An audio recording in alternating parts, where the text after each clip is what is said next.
தினமும் ஒரு வார்த்தை செய்யும் தலைப்பில் இன்று ஒரு வார்த்தை. மார்க் 10ஆம் அதிகாரம் 51வது வசனம். இயேசு அவனை நோக்கி, நான் உனக்கு என்ன செய்ய வேண்டும் என்றிருக்கிறாய் என்றார். அதற்கு அந்த குருடன், ஆண்டவரே, நான் பார்வையிட வேண்டும் சொன்னார். இயேசு நம்முடைய விசாரிக்கிறவர்.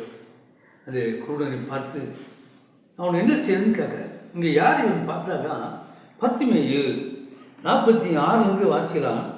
பின்பு அவர்கள் எரிகோவுக்கு வந்தார்கள். அவரும் அவருடைய சீசர்களும் திரளான ஜனங்களும் எரிகோ விட்டு புறப்படுகிற போது திமேருவின் மகனாகிய பர்த்திமேயு என்கிற ஒரு குருடன் வழியறை உட்கார்ந்து பிச்சை கேட்டுக்கொண்டிருந்தான். அவன் நசனாகி இயேசு வருகிறார் என்று கேள்விப்பட்டு, இயேசுவே, தாவீதின் குமாரனே, எனக்கு இரங்கும் என்று கூப்பிடத் தொடங்கினான். அவன் பேசாது இருக்கும்படி அநேகர் அவனை அதட்டினார்கள். அவனோ, தாவீதின் குமாரனே, எனக்கு இரங்கும் என்று முன்னிலும் அதிகமாய் கூப்பிட்டான். பார்க்கும்போது குருடன் பிச்சை எடுத்து கொண்டிருக்கிறான். இவ்வளோ நாள் ஜனங்கள் வருவதை பார்க்குறேன், இன்றைக்கி அதிகமாக ஜனங்கள் வராங்களே. என்னான்னு விசாரிக்கும் போது நசனாகி இயேசு போகிறார். ஓ, இவன் இயேசு கிறிஸ்துவை குறித்து ஏற்கனவே கேள்விப்பட்டிருக்கிறான். குருடரை கண்களை திறக்கிறது, சப்பா நடக்க வைக்கிறது, ஊமையரை பேச வைக்கிறது, மரித்த உயிரோடு எழுப்புறவர்னு கேள்விப்பட்டுறான். அதுதான் ஒரு சாதாரணமாக இயேசுன்னு கூட கூப்பிட்டுக்கலாம். இல்லை, தாவீதின் குமாரனைன்னு கூப்பிட்றான். ஏற்கனவே இவனுக்கு இயேசு யாருன்றது தெரிஞ்சிருக்கு. அவன் கூப்பிட்றான். இவன் கூப்பிடும்போது இருக்கிறவங்கோ, இருப்பா, அவர் போயிட்டுக்கிறார், நீ ஏன் கூப்பிட்ற? நீ கூப்பிடணும்னாச்சே, நீ இங்கே தானே இருக்கணும், அது போகிறப்ப நீ ஏன் கூப்பிட்ற அப்படி இருக்கிறவங்க எல்லாம் மடக்கிறாங்க. இன்றைக்கு கூட நிறைய பேர் ஜபத்துக்கு தடை இருக்குது, ஜபிக்காதுன்றாங்க. சில குடும்பத்திலே கணவர் ஜபம் பண்ணால் மனைவி வேணான்றாங்க, மனைவி ஜபம் பண்ணால் புருஷன் வேணான்றாங்க. இல்லை 2 தாய் தகப்பன் ஜபம் பண்ணால் பிள்ளைங்க வேணான்றாங்க, பிள்ளைகள் ஜெபித்தாக்கா தாய்க்கு வேணான்றாங்க. தடை இருக்குது. இவனுக்கு அங்கே தடை வந்துச்சு. பேசாதப்பா, அவர் போகிறார், நீ ஏன் கூப்பிட்றவர? இவன் அவரை குறித்து அறிந்ததுனாலே தெரிந்தனாலே மிகவும் சத்தமிட்டு கூப்பிட்டா வேலை சொல்லு. முன்னில சத்தமிட்டு கூப்பிட்றான். இயேசுவே, தாவீதின் குமாரனே, எனக்கு இருங்கன்னு கூப்பிடுறான். கூடும்போது வேறு சொல்லி இயேசு நின்று அவனை அழைத்து வர சொன்னார். நீங்கள் ஜபத்து பல் கொடுக்கிறவர் அவர் உன்னோடு இருக்கிறார், உன் மத்தியில் இருக்கிறார், உன் பக்கத்தில் இருக்கிறார். நான் உன்னை விட்டு விலகுவதில்லை, உன்னை கைவிழிச்சு கர்த்தர் சொன்ன கர்த்தர் உன்னோடு இருக்கிறார். ஒருவேளை இதுவரை நான் இதுவும் ஒரு கூப்பிட்டுன்னு சொல்லலாம். இன்னைக்கு கூப்பிட்டு, இன்னைக்கு இதுதான் உன் நல்ல நேரம் நின்றார். அவர்கள் அழைத்து சொன்னார். அவர்கள் அந்த குருடனை அழைத்து, எழுந்துரு, உன்னை அழைக்கிறார் என்றார்கள். வா, இயேசு கூப்பிடுறார், நீ வாப்பா. ஆனால் என்ன நடக்குதுங்க? உடனே அவன் தன் மேல் வஸ்திரத்தை எரிந்து விட்டு எழுந்து இயேசு எடுத்துட்டு போனான்.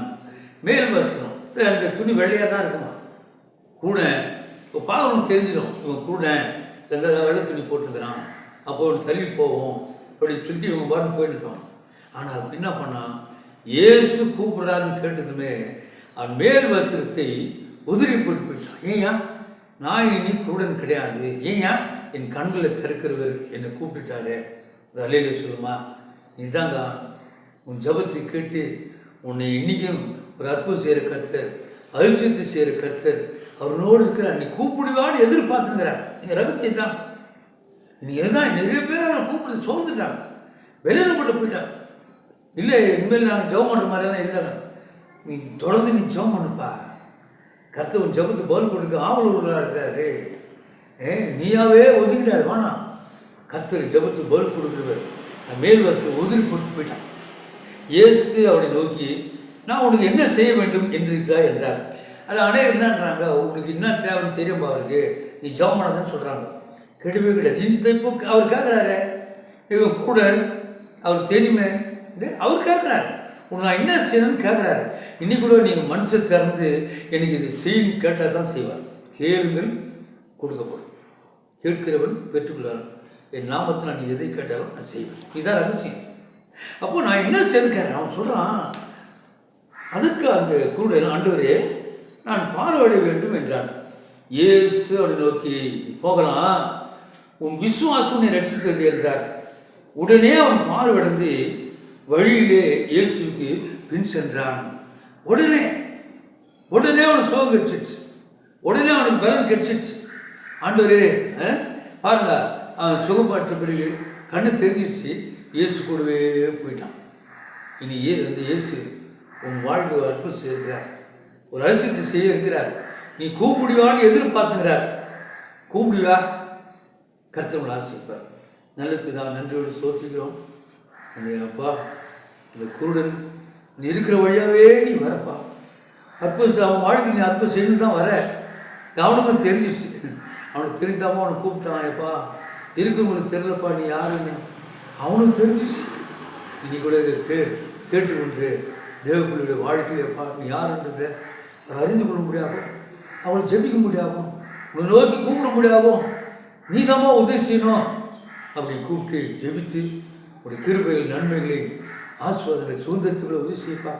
யாரெல்லாம் நீ நோய் கூப்பிட்றாங்களோ உடைய வாழ்க்கையில் ஒரு அற்புதம் நடக்கட்டும், ஒரு அதிசயம் நடக்கட்டும். இந்த இயேசுக்கு யாருன்ற இன்னும் அநேகர் அவன் சொல்கிறதுக்கு நீ தான்மா உதவி செய்யணும். அன்றைய கர்த்தாவே, அவன் உன்னோடு கூடவே வந்துட்டானே, இதேபடி நீங்கள் நன்மை பெற்றவர்கள் எல்லாரும் உங்களுக்கு வந்து இன்னும் அதிகமான ஆசீர்வாதத்தை பெற்றுக்கொள்ள நீ தான்மா உதவி செய்யணும். ஆசீர்வதிங்கப்பா, இயேசு ஜெபம் கேளும் நல்ல பிதாவே.